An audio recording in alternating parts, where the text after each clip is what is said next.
And you shouldn't be focused on being efficient about anything until you've mastered being effective at it. So the most important part of the sales conversation and the sales process is understanding that people will buy you far before they buy what you're selling or what you're telling.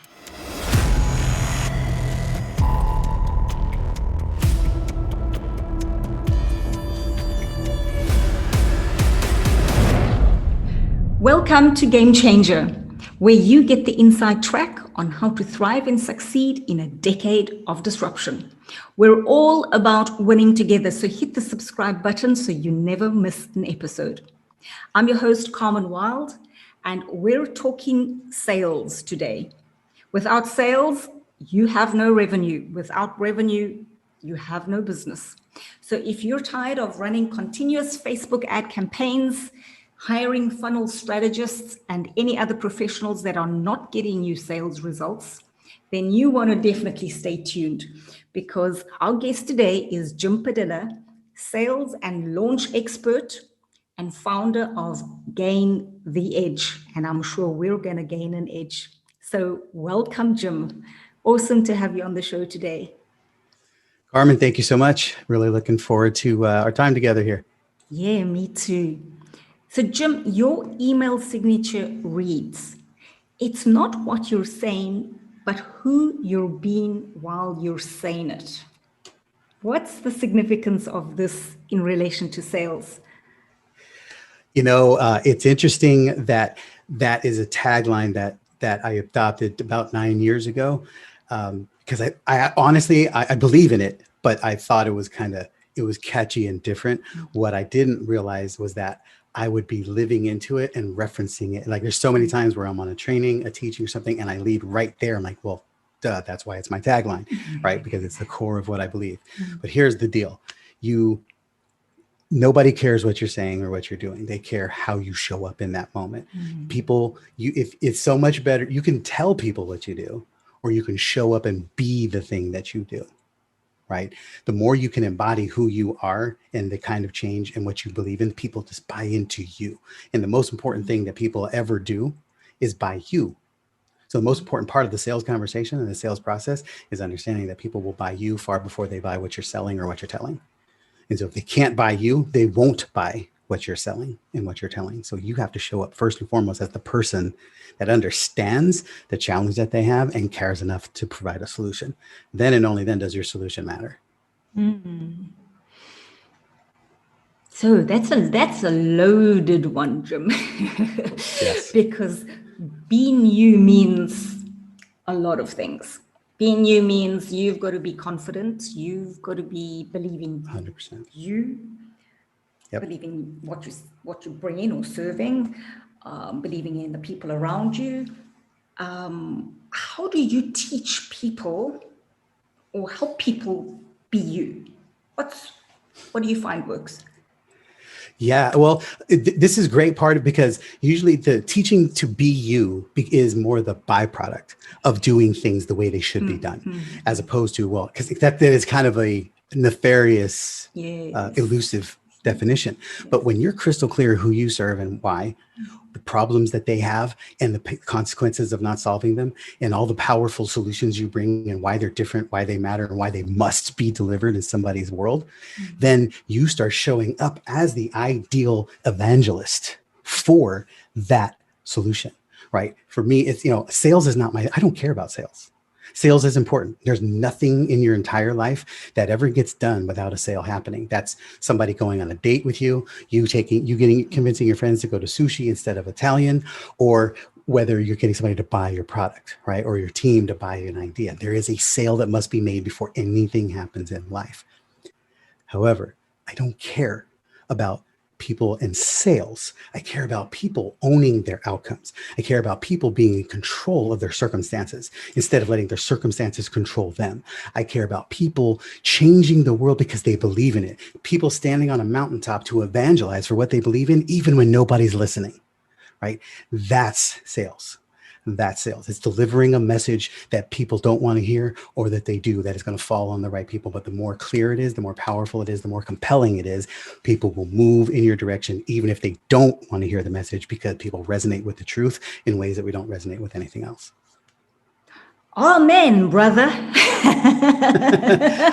Exactly. And so the vehicle that I happen to use is sales.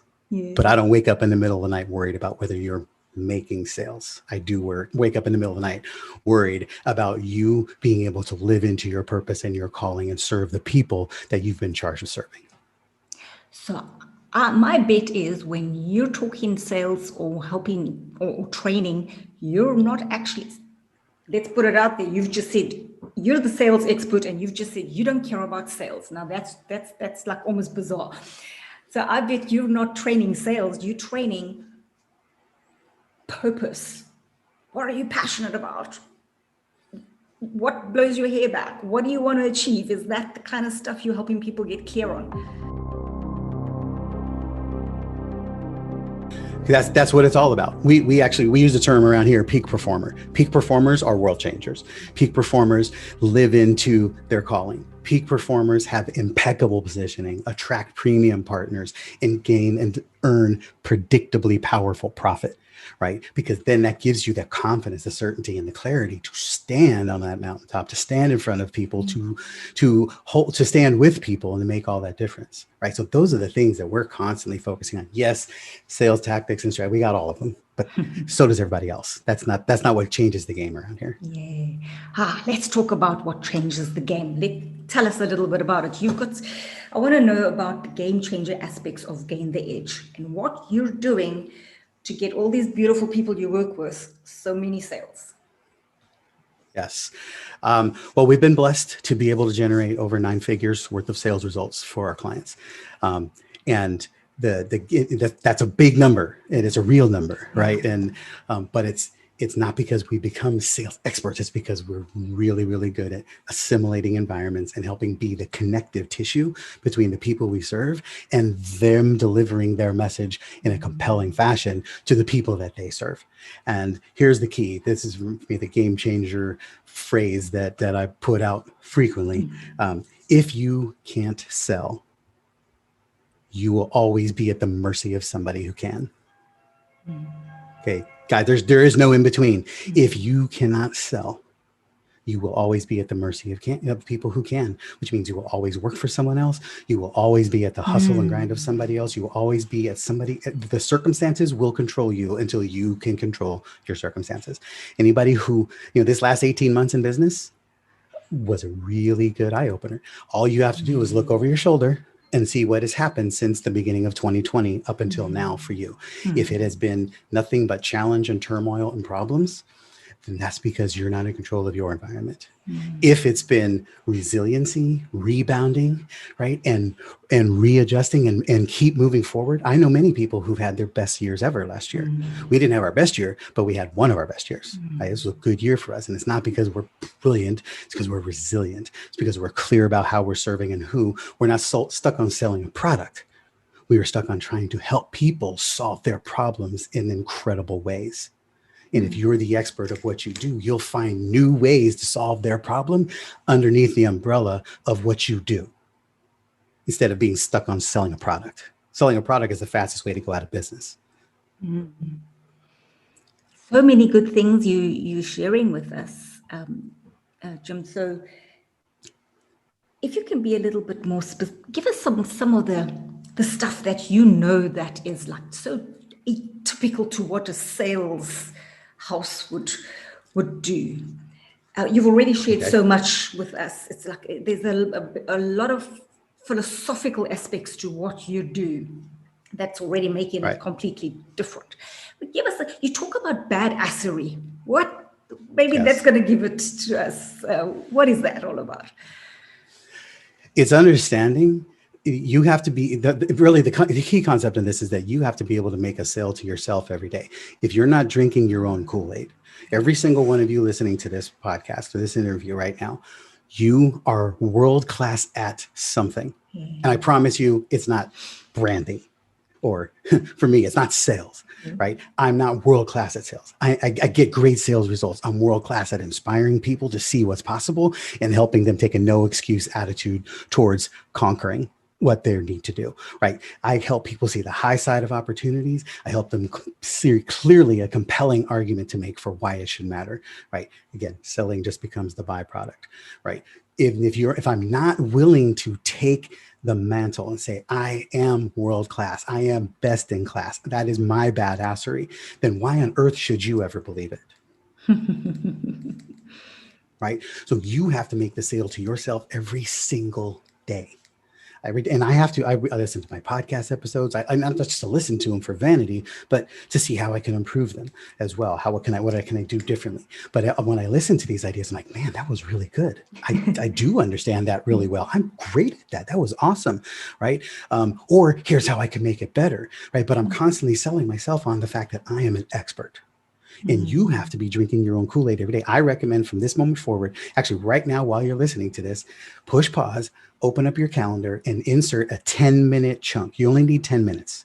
Put a 10-minute chunk every day to start your day. And you're going to either listen to a podcast you've done, read an article you've written, read a chapter of your book. You're going to read something that's going to reinforce how good you are at what you do so that you can I want you to be so full of it that it pours out on the people that are around you. That they go, wow, she's great at this. I need to learn more. Right? That's when your badassery starts to show up. And then you don't have to talk about it. You just be about it. Yeah. Which is what that email signature is, or that quote. It's not what you're saying, it's what you're being. And that's the badassery that you're speaking about is you got to be badass about yourself, man.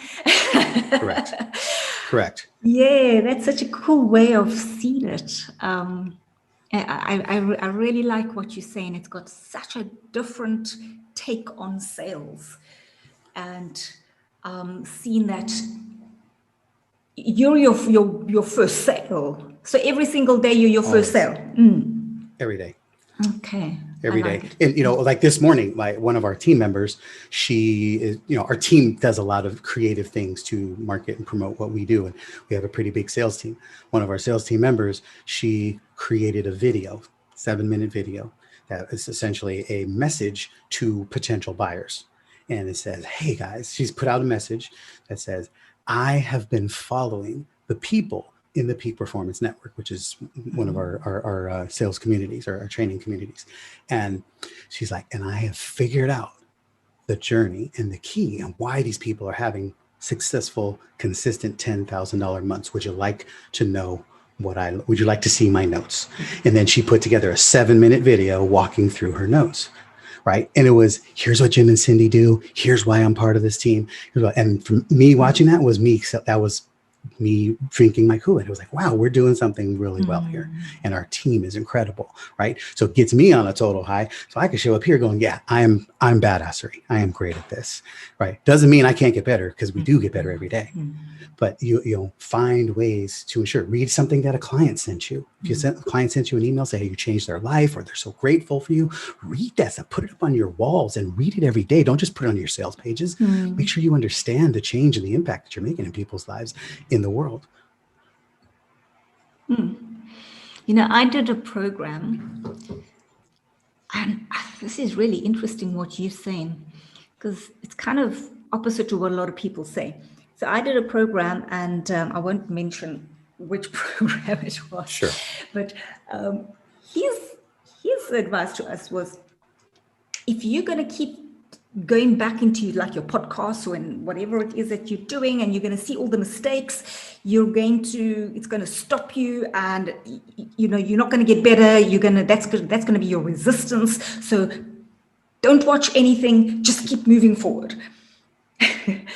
And actually, but it depends on what you're looking for. If you're looking for all the faults and all the bugger ups, absolutely, you're not going to go forward. But what you're saying is, what did you do well? Yeah, look Absolutely. for that stuff. Yeah. Totally. And I'm not going to knock whatever he said. I'm sure he has a great reasoning and a great perspective on why he was teaching that. I really, really resonate and I attract people who want to get to the mountaintop. So I attract people who are looking for their greatness, not people who are wallowing in their failures. Yeah. And so if you're wallowing in your failures, that might not be, maybe his advice makes sense, right? In that scenario. But in our world, we work with people who want the mountaintop. They're just not sure how to get there, and we help them get there. So the difference is it's your perspective on what you're looking for. Yes, so exactly. If you're always looking for that thing that you did well so you can replicate it, and then find the thing that you didn't do as well as you like so that you can improve it. You need to be aware of both, right? And I'm a golfer. I like to play a lot of golf. And there's time, I'm not a professional golfer or anything like that, not even close, but I play pretty well. And what that means is I also hit a lot of bad shots. I hit more good shots than bad shots. And then so I play okay. And there's times where you play around and you're just hitting in the trees, hitting in the bunkers. You're just not doing it well. And then you hit that one shot. It's like, that's it. That felt great. And the ball went right where you wanted and everything was on point. And then that one shot can overcompensate for the 15 bad shots I just hit. Because now I'm like, oh yes, that's right. I do know how to play this game. I'm good at it, right? So sometimes it's that one incredible nugget is all it takes to shift that perspective back to, oh yes, I actually know how to do this. And it's the fastest way to pull yourself out of a rut. Because what if you have a bad day, right? Too many times a bad sales call, a bad moment can become a bad day. And a bad day can become a bad week can become a bad month. And that is typically based on your perspective. I don't allow that to happen. I have a delusional sense of self around myself. If I'm in a struggle, I will listen to my podcast. I will find a testimonial. I'm like, oh yeah, that's right. I'm good at this. My last 3 hours or my last 3 days doesn't define me, right? So you have to be clear. And you and I were just talking about something with your family, a conversation you have with a family member that was struggling with the things that were not working well. And the thing that I see, guys, pure and simple. If you're in a place where you're focusing on all the problems, you are doomed to repeat them. You are doomed to not climb the mountain. You will constantly struggle. You will see all the reasons you can't make it. Everybody we work with who wins consistently focuses on the solution. Every time you see a problem, the default wiring in you needs to be amazing. Here's an opportunity. How will I overcome it? And when you start approaching that, you become more creative, more resourceful. You start finding solutions and things start happening. And as a result, you start building muscle. You start reaffirming the confidence in yourself. So instead of the whole fake it till you make it perspective, this is you telling yourself you're actually good at it. So you don't have to fake anything. Yeah, I love that. I love that. I've always had a pet hate for this fake it till you make it. It's never made sense to me. So where you're coming from is see where you're great. Absolutely don't ignore all the stuff that you need to brush up on, but see where you're great, because to me what I'm hearing is that 1 degree difference. You're looking for just that 1 degree difference constantly. Where can I move it? I mean, it's difference between hot and boiling water is one degree. And yes. Where can I move it up? Where can I move it up just slightly all the time? Really great insights. Now, I want you to share a little bit more with us, because I know you've got amazing views on some BS rules and methods around sales. Yes. So share with us some of your pet BS, whatever sales stuff we hear out there that is for you not the case. Yeah.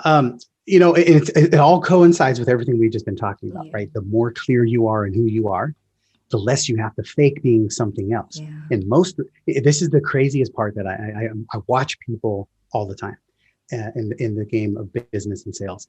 And you're great at all these other things you do every day. And you've been doing the natural version of you, living into your expertise. And then you get on a sales call and it becomes some kind of official transaction. You put on this hat, you think, okay, I'm a salesperson now, I'm a sales professional. And then you start being this sales professional. And then you're no longer being you. And then people don't buy from you and you don't know why, right? And so we need to stop trying to be something else. Stop following all these other blueprints and 12-step processes and 10-step formulas and stuff, because all that's doing is teaching you how to be the person who created that system. It doesn't teach you how to be you. Yes. Right? So we want you to step into the greatest version of you. And that's a byproduct of stop following the other stuff and just start really believing and counting on the things that you know are actually true and being willing to call out the truth. And so one example is stop buying the no, like, and trust. No, like, and trust myth. I hear it every single day. You can't open up a sales book or a podcast or go to a sales training event without people teaching you no, like, trust, no, like, trust. I'm telling you, it's nonsense. Some guy somewhere thought of it 10, 20, 50, 150, I don't know when. And everybody else said, hey, that sounds good. I'm going to start repeating that. When's the last time you go buy cars, you buy coffee, you buy a scarf, you could buy anything. When's the last time you thought, well, who's the person who created this? Who's the person selling you this? Do I know them? Do I like them? Do I trust them? What kind of nonsense is that? Right? You buy things because it fits for you. You buy from people because they understand you and they know how to help you see what needs to be done. Right? It's not, you don't buy because you know them. You don't buy, you can't know a salesperson in 20 minutes. 30 minutes, right? And you definitely aren't going to be able to trust them in an immediate amount of time. The most important thing that you need to be able to highlight here is the like, okay? You do not need to like the people that you buy from. More importantly, as a salesperson, if you are focused on trying to be liked, it is in direct conflict with telling the truth. How hard is it to tell the truth when you're trying to be liked, right? Do you tell the truth to your kids? Right? You say, hey, look, you won't get to go out this weekend if you don't do your homework.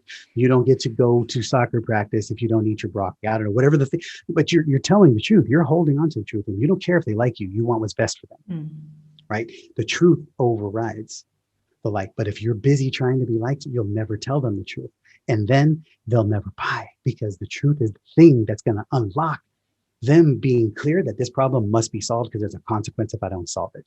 And you won't tell them those things, or you won't say it anywhere near as impactfully. You'll take 300 words to say something that you can say in 10 words because you want to soften it. That's not telling the truth, right? Truth telling is in direct conflict with being liked. And that's what failure of most salespeople. You don't hold people accountable. You don't say the things you know you need to say. It's in your gut. You want to say it. It's on your mind. It's at the tip of your tongue, but you're afraid to say it because you think you're going to offend them. And then you wonder why they don't buy. And here's an example. When's the last time you got off the phone and said, man, I should have asked them this. I should have said that. People tell me that all the time. I should have told them this. I should have told them that. Like, then why didn't you? Yes. Right? Here's the beauty. Yeah.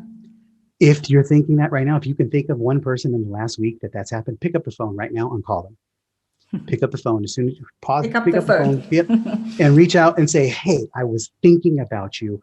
We had a great conversation yesterday and you said something that really I've been wrestling with it and I need to address it. Right? Who gets a phone call like that ever? Yeah, that's something they've never heard before. Yeah. Right? You will have their attention and you will command their respect. Now, whether they buy or not, that's a different situation, but it opens the dialogue at a place where you can actually make an impact. Well, you've got me on the edge of my seat here. So this is good stuff. If you're liking this as much as me, please like and be sure to subscribe because we're going to bring more like this. Jim, I can feel and hear exactly what you mean by this being. It's not about the words. It's not about finding that. And that's why I think now I know why you talk about no sales script. And maybe you can touch a little bit more about that. Because there's some, if you're feeling it, you don't need a script. Do you want to just talk to what you mean by that in your world? Yeah, absolutely. I have my podcast is the Make More Sales podcast, but it's been renamed to be on brand for other things that we do. But it used to be called the Sales Unscripted podcast. And the Sales Unscripted podcast is simply speaking to the fact that scripts are nice to have, but they're not required. You don't need a script in order to be successful if you are speaking from the place of expertise and authority, confidence, certainty, and clarity, because you know how to lead people to a powerful outcome, right? We teach a concept called the park bench approach to a sales conversation. And all that means is you should be able to sit on a park bench with a random stranger. And inside of 30 minutes, you should be able to know what they want, why they want it, what's in the way of them getting it, what are they willing to give up to get it, and when do they want to start? All that is having a conversation with human beings like a human being, because that's what you do with everybody else. Mm. That's to do with everybody else. You know how to find out what they want. You know how to find out why they're not doing it. You know how to get them inspired to want to do it. And you know how to get them to do things. You do it everywhere else, Yes. right? You don't require a script. Here's my biggest thing is the script can't tell you how to be you, Mm. right? That's got to come from you. We don't want to add things to your process. We want to remove them, because down underneath all this stuff is this incredible, powerful, confident, clear, certain person who knows that you know how to solve the problems powerfully for the people you serve. And you don't have to come off as some polished, crazy salesperson. If you listened to my sales calls, you would be unimpressed, because all I do is talk like this, the same way we're talking now. Yeah. I don't have this, I'm not spinning magic, right? Yes, I'm good at sales. I get that. I've been doing it my whole life. But that's not why people buy from me. They buy from me because we have impeccable positioning. Because when I speak like this, and either you're resonating with me right now and you say, hey, I got to know more, or you're thinking this guy's nuts and I don't want to hear from him again. Awesome. Either way, we're good. Yeah. Exactly. Jim, you've already dropped so many game changer whiz bombs, but I know you've got another one that you're going to share with us. So go for it. Give us a powerful message that's had an impact on you that you just want to share with our audience. Well, this is something that we're kind of in the middle of right now in the world. The last 20 years, the technology revolution has changed and advanced business and society leaps and bounds. We're at a point now where the world, at least the modernized world, grows a decade in a day. Right? We grow leaps and bounds because of what's available in technology. The problem is we've been using technology to try to replace people.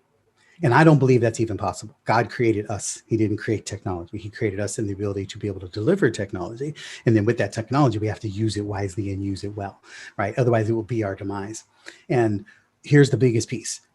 We need to be effective as professionals, as people. We need to be able to impact the people that we come across, whether it's one person at a time, 100 people at a time, or 1,000 people at a time. You have to be able to impact them and get a result. Usually that requires you, the best of you. And most of the time we're spending I call that effective. Okay. That's the term. And so we have a spectrum, and it's something that we talk about in our company all the time.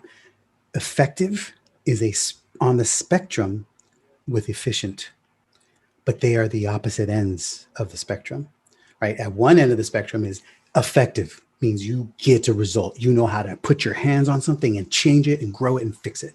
At the other end is efficient, is like you don't touch anything. It's all automation, right? It's about how do I do this better? How do I do this easier? How do I do this simple? How do I reach more people? And they're both equally important. But in order to get a result, the most important thing you can do is be effective. We are all in the technology world spending all of our time trying to be as efficient as possible. How do I reach 10 people instead of one? How do I get this to be automated so I don't have to reach out to them? So it can replace me. I got news for you. Nothing can replace you. And you shouldn't be focused on being efficient about anything until you've mastered being effective at it. Once you are the gold standard, you are the best at this thing. Now you can start working your way towards efficiency and understanding that you may never fully reach efficiency, because there's a tipping point. The further you get from effectiveness, the more efficient you get, you start becoming a little bit less effective. So you have to be aware at all times. Where's the stopping point? Or how do you do this slowly? Most of us are trying to do as fast as possible, right? You got a product, a program. Great. Let me get a webinar to it. Let me get it evergreen. Let me get it going. You don't even know if the webinar works. You don't even know if your offer's good. You don't even know what your metrics are and if it converts and how and for whom and under what circumstances and at what price point.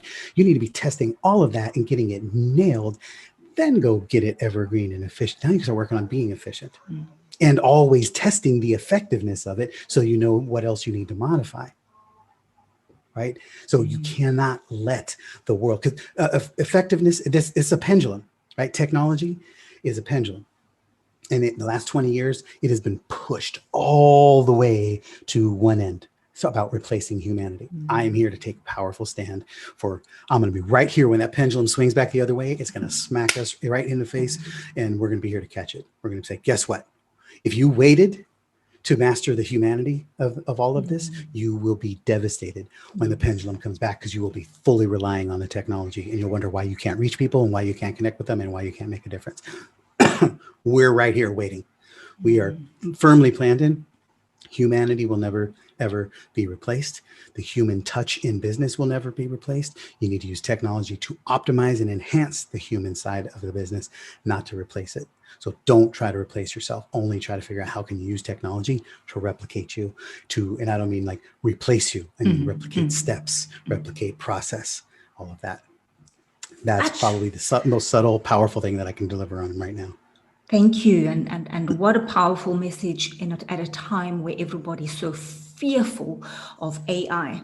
And what you've spoken about is at the heart of the show, which is bringing humanity right back into business and tapping so much deeper into our humanity. And it's that human factor that it's irreplaceable. It's intoxicating.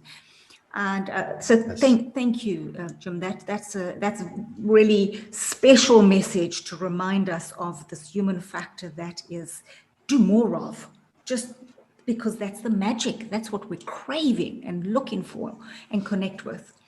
And that's what you say is effective, the effective part. So really powerful message. What would you say, Jim, is and maybe you've said it, so if you have, Sure. if you could just summarize it for us again. If you're trying to explain to someone that if you get this, you are absolutely going to increase sales. So that ultimate game changer difference, and maybe it's this effective message that you've given us, maybe it's being you, but maybe there's something else. What's that ultimate game changer difference that I need to have to crush the sales thing?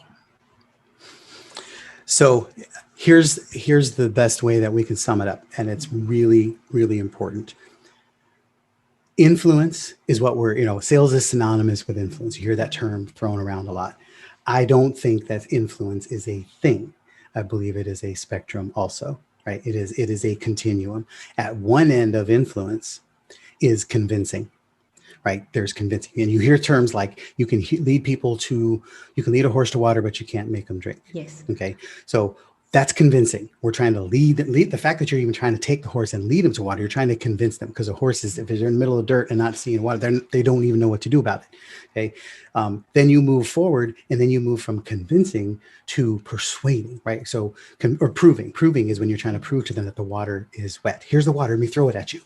This is what we're doing with our clients, right? We're trying to force them over here, and we're trying to throw water. Look, it's wet. Take some. And then we get them to the place where we're trying to persuade them that this water may be in their best interest, right? And all of that is better than not doing anything, but that is a tremendous amount of output for a lesser input, lesser result.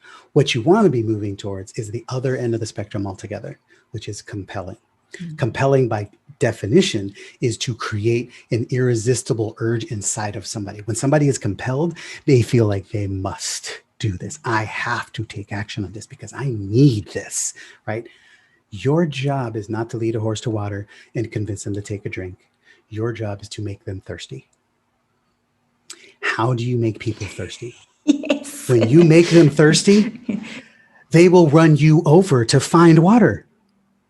And if you've done it well, they will find your water because it's right here, right? When you've positioned yourself well in market, then you eliminate having to convince and having to persuade and having to prove, because you've demonstrated, I understand how this works. I understand your problem. I know that you're not making all the sales you need. I know that you don't have the kind of positioning you want. I know that you don't attract premier partners who want to promote your work and elevate you and put you up on a stand and say, you can change the world for the people that I serve. Let's go do things together. If that's not your consistent reality, then you're not compelling. You are not moving people. That's what a peak performer is. A peak performer is somebody who compels the world around them to lean in their direction, to compel the people around them to take steps towards you, to compel the world around you to think differently about the problem that they have and go, I have never thought about it like that. Okay. That's what I strive to be. But if you are in this right now and you're going, wow, I have never thought about it that way, then I have compelled you to have a new perspective. I have compelled you to think differently about this. And hopefully I've compelled you to want to find out more about it. If you're listening to this going, nah, this is lame, this is boring, this is stupid, then I have not. And all that means is, then that it means that I have not reached you, or that you are not the right person because you have, doesn't fit for you. Either way, it's good. But you're only here to compel the people that you are, that you have been called to serve. Once you start convincing, you are stepping out of the element of true conversion and sales, because you shouldn't have to convince the people that you are designed to serve and work with. But don't believe. Well, usually what's happening in that is you are not showing up clear, confident, and convicting. Because I have a friend, a lot of colleagues who teach and train on sales and different systems and processes. Everybody from Sherry Tree with the bank code system to Susie Carter, who follows the stair step system that she creates and stuff. And I watch people all the time, and they all think I sell all the time because I follow this system. And I got news for them. They don't. It's not that their system's bad, and it's not that they don't follow the system. It's that they are so convincing, so clear, so confident, so compelling in their discussion, in how they put it out there, that people go, man, I need more of that. Right. And so people think if you follow their 10-step process, you're going to be like Susie. You're going to be like Sherry Tree. You're going to be like Jim. You're not. You need to be like you. You need to be the most compelling version of you, which is what's going to attract the people who need you. When you're too busy following my system, you're trying to be Jim, it won't work because you're not Jim. Right? But you are Carmen. Yeah. So the game changer difference here, Jim, is you're compelling when you have so much conviction that the only thing that you can be is you, because you're not trying to pretend, you're not trying to be liked, you're not trying to be trusted, you're just serving, and you've got this conviction that's coming from such a deep place as you're speaking to this human being and you're speaking to them like a human being, that it's a compelling message. Totally. Beautiful. And the crazy thing that this is that's why I say we get back to just being you. Who are you being versus what you're saying? Because when you're being the ideal version of you, you're treating people like they're intelligent. You're treating people like they get it. You're treating them like humans, and then they want to know more about you. So you're not trying to lead them to buy your product. That's why, again, selling your product is irrelevant, because nobody cares about your product, but they all need to know that you understand them. It's like you have to have sympathy and empathy. Sympathy is understanding why they would believe the circumstances that they're in and why it would be frustrating. And then empathy is putting yourself in the situation. Man, that would really suck that that's going on. That would suck that I'm about ready to file bankruptcy on my business, or that my marriage is coming to an end, or that I'm about ready to go into renal failure. You have to be able to both empathize and sympathize. That lets them know that you understand and you get them. And then you have to have the integrity to tell them the truth. Say, look, this is savable. This can be turned around. This can be saved. This can be fixed. And if you don't solve this, you are headed for incredible devastation. My job is to show you the truth, because nobody else probably will. Yeah, that's so true. Jim, you have this incredible heart-centered approach. And when I asked you at the outset of our call, how are you? You said, I'm living the dream. And for me, that feels so beautiful when someone can say that in today's world. But I know it wasn't always like that for you. Nope. Something inspired this incredibly beautiful human being. What was it? What happened? Was it what happened, or who happened to inspire what we're experiencing today? Well, the short answer is God. I didn't know that because I grew up in a godless, loveless home. I was born to teenage parents. My mom was 16, my dad was 17. Dad took off right away, and my mother responded to a very challenging environment with rage, anger, and fear. And I was very abused. I was in foster care at 13. on the streets at 16 and in jail at 19. And I basically spent the first 20 years of my life spending every waking minute reading the room. I had to learn how to read people around me, to influence them to my direction so that they would see me as an ally, as an asset, as somebody who they needed on their team. And it was primarily for self-defense. This was the only way I could protect myself. And, there were no scripts. I had to learn to read the room and deliver a message to them in the way they needed to hear it. So that they go, yeah, this guy, I like this guy. Let's keep this guy on our side. Right. And little did I know that this would be, something that would, mastering this would help me earn millions of dollars teaching other people how to read the room, how to influence the people around you so that they could see you as an ally and not as a threat.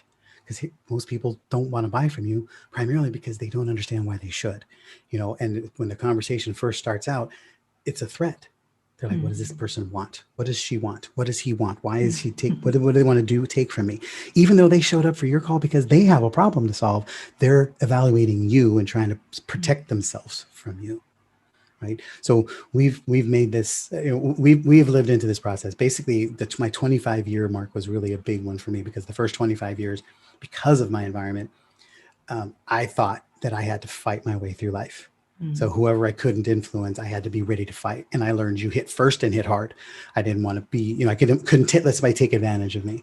And then as you start to become a 25-year-old man, you realize that you can hurt people and you can go to prison for responding violently, and you had to learn how to do a better job. I had to start really putting into practice all these things that I had learned and be able to shift this environment. And then I, because of my upbringing and my need to protect myself, I started selling from that perspective too. So I was really good at influence, but I used it to protect me and not to serve people. And then in 2008, when everything came to a crash, I was in mortgage and I had put a lot of people in bad loans because I got paid well to do it. And then I got confronted by a daughter of a 72-year-old woman that I put into a loan that ended up leaving her living in her car. And I realized in that moment that I have to use these powers for good.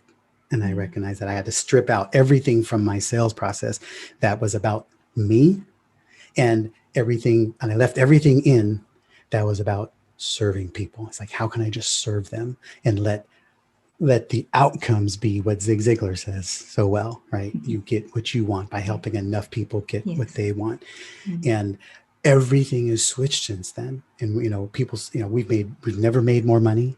We've never served more people. We've never done this better. And it's been because we have, God has guided us to people to serve. God has convicted us to be the ultimate resource for the people that he has put in front of us. And it is all about helping people achieve, helping people overcome, helping people reach that mountaintop, and compelling them to do whatever's necessary to get there. Because once you get there on that mountaintop, all the people you're trying to help are there. Right. And my world needs that. Yes. My grandkids, I got 3 grandkids now under the age of 3. And I got news for you. I can't allow you to sit still. I need you to reach that mountaintop to make this world a better place for my family and my legacy and for the people that you serve as well. Oh, you are the game changer difference in this sales industry, Jim. That's a beautiful, such a story filled with substance and heartfelt lessons and pivots. And now you teach convicts to sell. I mean, Yes. That's incredible. How do you even attempt to do something like that? Only Jim can do that. Well, I wish. And unfortunately, no. I mean, I do want to actually deliver 2 separate messages at the same time here. One, I think I'm always playing this game, and I want to invite everybody to look at it this way for yourself too, is I'm always trying to deliver the message that I'm great at what I do. Please pay attention because I can change your life. At the same time, trying to deliver a message that, hey, I'm just Jim. I'm just a 5'8" Puerto Rican from the Bronx. I've done everything wrong to get to where I am, which means you can do this too. Yes. Okay. But yes, because of my upbringing and the path that I took, I've always challenged people, especially men. I have a heart for helping men step into their purpose. And I'm always challenging them to get out and do more. I feel like part of the reason that our culture is struggling the way it is because men, and particularly the Christian American men, is soft and weak. And we talk about solutions in living rooms and in coffee shops, but we're not out there on the front lines. And one day I heard God say, well, what about you? What are you doing? And I was like, oh, yeah, me? You want me to go do something? And so I started, praying about it, thinking about it. I'm like, well, nothing wrong with folding chairs and seating people at church, but anybody can do that. Where's a place that I can impact people that most people won't go? And I totally get the heart of a convict, of an inmate, because I was one, and except for that I zigged when they zagged, I could still be one. And so I decided I'm going to go into prison ministry, go behind the walls and start serving men and letting them know, number one, somebody out there loves them and that they still have a purpose, even though they're inside these walls. They still have a calling and they can still do more. And most prisoners, especially men, 76% of them, once they get out, they attrit, right? The recidivism rate is high and they go back in. But it's not because they're a failure. It's because they have so much system and support on the inside. When they get out, they don't have that. They don't have a counselor. They don't have drug therapy. They don't have financial counseling. They don't have biblical mentorship like they do on the inside.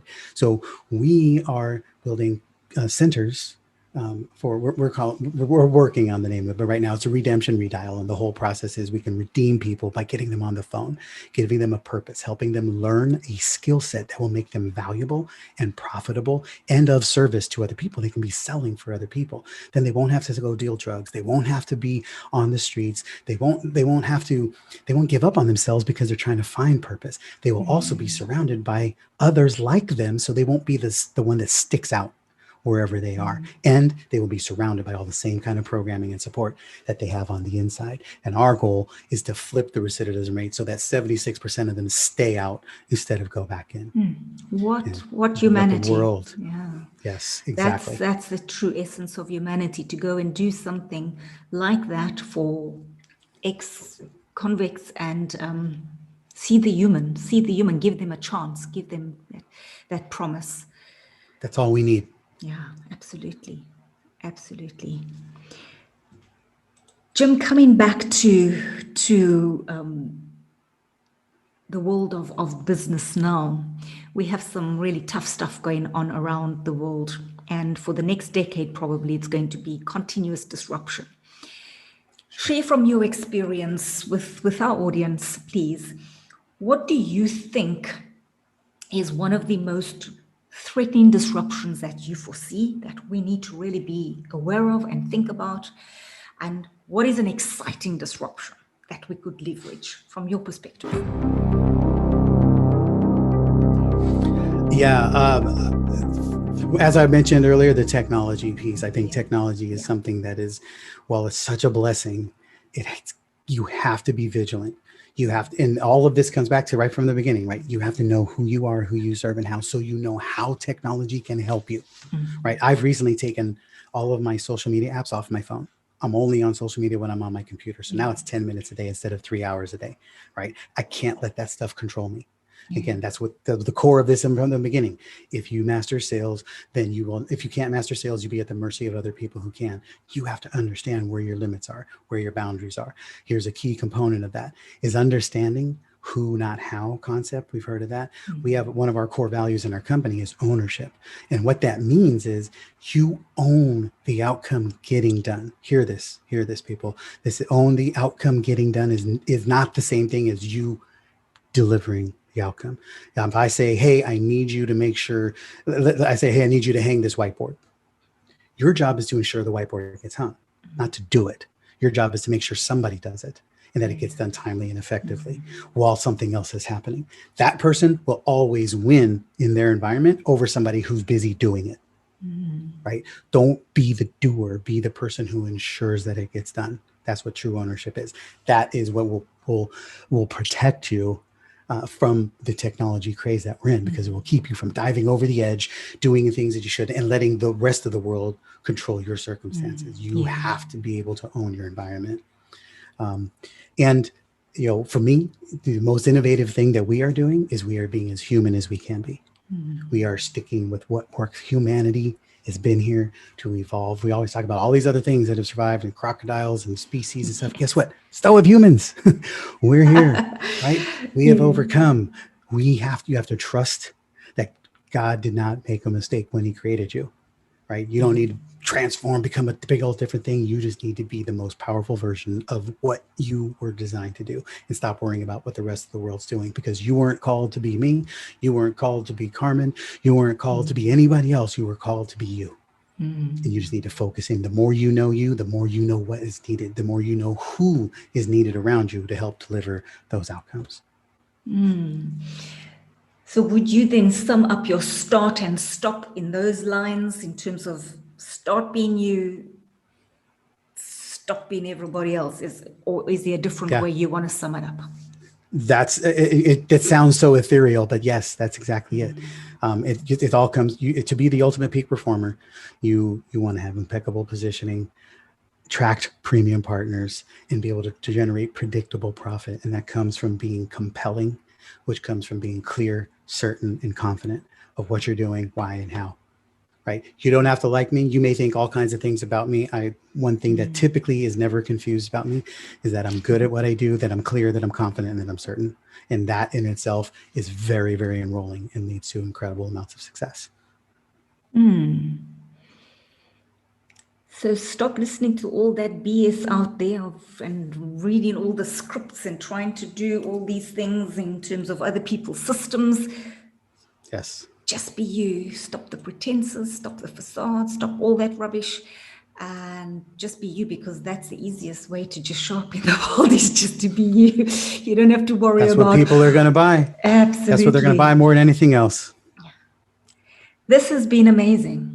You've captured me. You've been compelling, and I've sipped from your Kool-Aid today, Jim, and it's been an absolute treat. Any final message you want to share that's on your heart? It's just anything that you're second guessing is the things you need to be exploring. Anything that's keeping you from stepping forward. Like we talk about, Tony Robbins says, if I can't, I must. Right. And I've literally written a contract with myself that says, if I have to ask myself, should I do this? It means that I must do this, because everything that we're trying to accomplish on the other side of it, we're usually asking the question because we want somebody to tell us no, because we're looking for permission. You need to give yourself permission to pursue, to go, to overcome, to sprint to that mountaintop, be willing to trip and fall, and trust the people around you to pick you up, right? And then find the people who will help inspire you to that journey, and then lose the other people in your world because they don't understand. Their job is not to understand. Those are the people that are the doers. Your job is to be the creator, so that we can give the doers things to do. Jim, thank you. Thank you. So much appreciation for your time, your message, the absolute conviction with which you've shared this message. I've learned so much. So thank you. Thank you for this magical hour. Really appreciate it. Thank you for allowing me to be part of your success team. I always appreciate that. Thank you, Jim.